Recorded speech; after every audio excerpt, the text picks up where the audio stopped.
Bom, gente, agora nós vamos tratar de um assunto que interessa a todos nós. Afinal de contas, estamos vivenciando aí mais um capítulo desta novela que se transformou o lixo aqui na capital sergipana.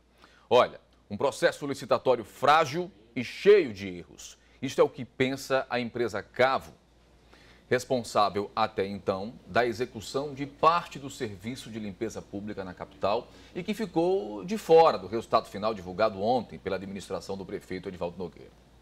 A polêmica envolvendo o lixo continua e, por isso, nós convidamos o advogado Tiago Brito, que é da assessoria jurídica da empresa Cavo, para explicar e, principalmente, elucidar todas estas questões, porque isso, repito, tem fundamental importância para você, Dona Maria, você, meu amigo, seu José, que está em qualquer lugar aqui da nossa capital. Tiago, satisfação conhecê-lo. Bem-vindo ao Balanço Geral Sergipe. Obrigado. Por que vocês estão dizendo que esse processo licitatório está eivado de erros? Tiago, porque a gente entende que a proposta declarada vencedora não observou regras do edital no que diz respeito à composição de preços da final. E entendemos também que a Insurb, ao manter esse resultado, fere a isonomia porque desobedece regras do edital, que é feito exatamente para que a igualdade entre participantes seja assegurada. Porque aí, dessa forma, não poderia ter a exigência de um edital. Para que edital? Para que edital, então, se não fosse para ser observado fielmente por todos os proponentes? Então, nós entendemos que a proposta declarada vencedora não observou regras do edital, principalmente no que diz respeito a quantitativos mínimos de equipamentos, por exemplo, e também no que diz respeito à questão de incidência de impostos, por questões de regime tributário. A empresa declarada vencedora é optante pelo regime de lucro real, que tem um determinado tipo de alíquota, e isso está na proposta dela, em documentos por ela própria juntados, e também reconhecido pela Insurb. E, no entanto, ao compor a planilha final de preços, ela adota alíquotas próprias do regime de lucro presumido, que são menores, ou seja, criando uma vantagem absolutamente indevida, ou seja, e ferindo, portanto, a igualdade, na medida em que os demais licitantes, ao fazerem a composição de preços, observaram fielmente aquele regime próprio de cada empresa. Ou seja, isso, na ponta final, vai sofrer uma alteração gigantesca pela forma como ele vai pagar esse imposto. Certamente. A gente entende que a proposta ela não para em pé e que, do jeito que está, fatalmente ensejará, caso o contrato venha a ser executado, em pedidos de aditivo, de majoração de valores, tal, inclusive, como já aconteceu em passado, não muito recente, como é de conhecimento de toda a população de Aracaju. Ou seja, pelo que eu estou entendendo, a atual administração está cometendo o mesmo erro que a administração passada cometeu ao fazer uma licitação e declarar vencedora uma empresa simplesmente pelo preço menor, né?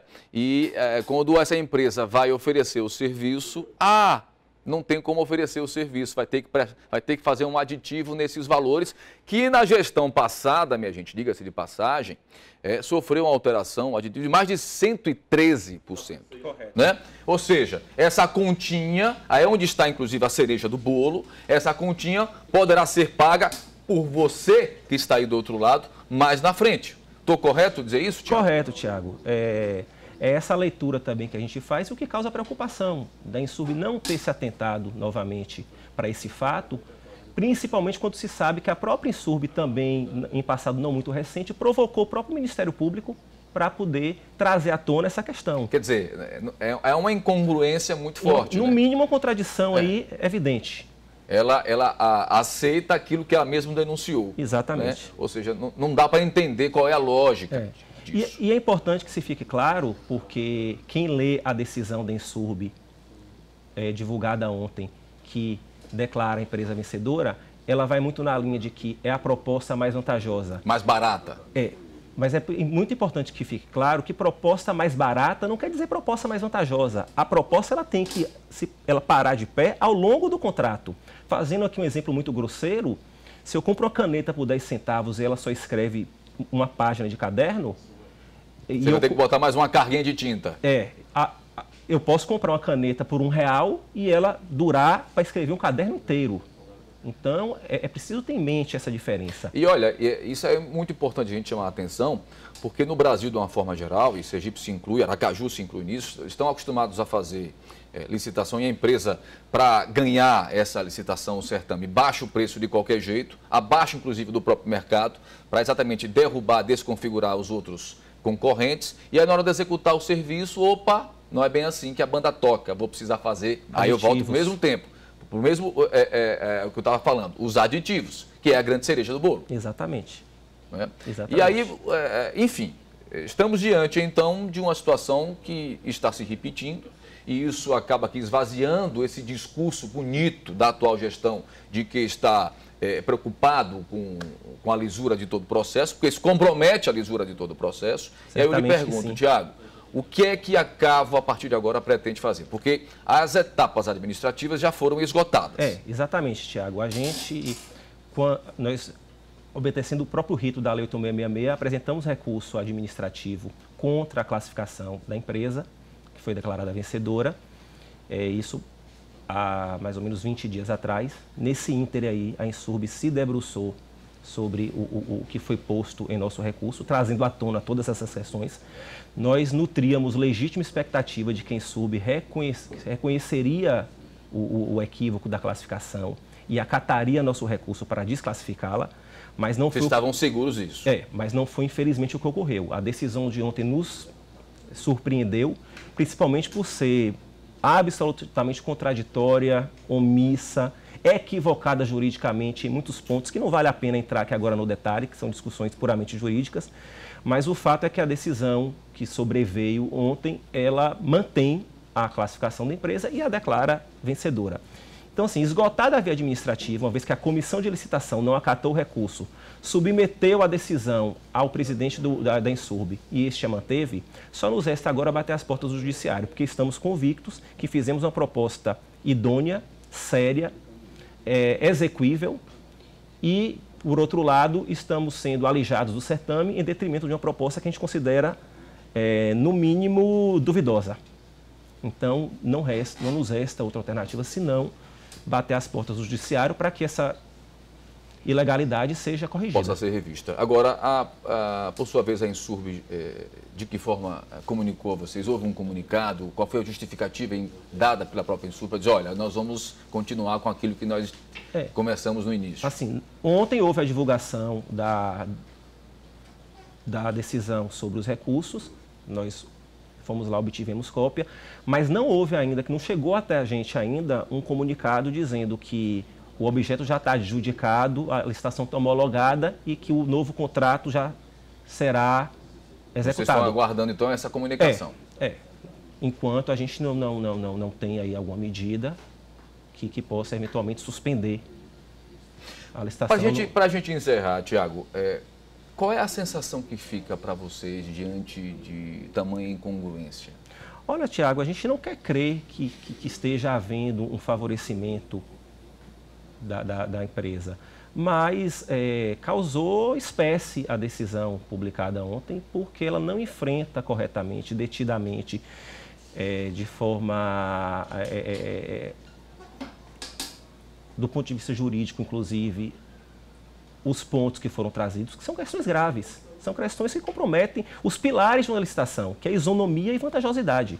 Então, à medida que você admite vantagem indevida para a empresa e a contrata sob um suposto preço vantajoso, você acaba por ferir de morte os dois pilares básicos do processo licitatório. Pois é, então olha, com certeza nós vamos ter aí cenas nos próximos capítulos, infelizmente. A população aracajuana não aguenta mais essa situação, que vem se arrastando há bastante tempo. É uma situação que ganhou, inclusive, as páginas policiais, né? Todo mundo sabe do que aconteceu, todo mundo sabe do que pode acontecer. E eu quero dizer que nós vamos acompanhar isso bem pertinho, porque aqui, quando eu digo que quem manda nesse programa é o povo, e o povo tem direito a saber o que está acontecendo, a verdade, doa a quem doer. Satisfação conhecê-lo. Igualmente, Thiago. Estamos às ordens, tá bom? Obrigado. Gente, agora são 12 horas e 34 minutos e eu vou dizer mais um detalhezinho. Se o gestor tivesse a hombridade de reconhecer que uma empresa que está respondendo um processo, esse gestor jamais poderia permitir que esta empresa participasse desse certame. Pelo simples fato de manter uma transparência, a isonomia. Porque eu não posso admitir que uma empresa que está respondendo na justiça, que está enrolada aí com uma série de problemas e questões envolvendo inclusive a própria polícia, entendeu? Não posso admitir esse tipo de coisa. Que ela simplesmente participe. Pelo amor de Deus. É dar pano para manga. E aí depois não gostam que a gente fala aqui a verdade. Eu vou fazer o quê se vocês fazem dia a dia bobagem? Hein? Porque não tem cabimento uma coisa dessa. Dá para confiar? Pergunto, e você que está me vendo agora, dá para confiar? Eu não estou acusando não, gente, eu estou fazendo uma pergunta. Dá para confiar nessa situação? Pelo amor de Deus, pelo amor de Deus. Falta, mais uma vez, transparência, transparência e transparência. E ponto final. Vamos acompanhar.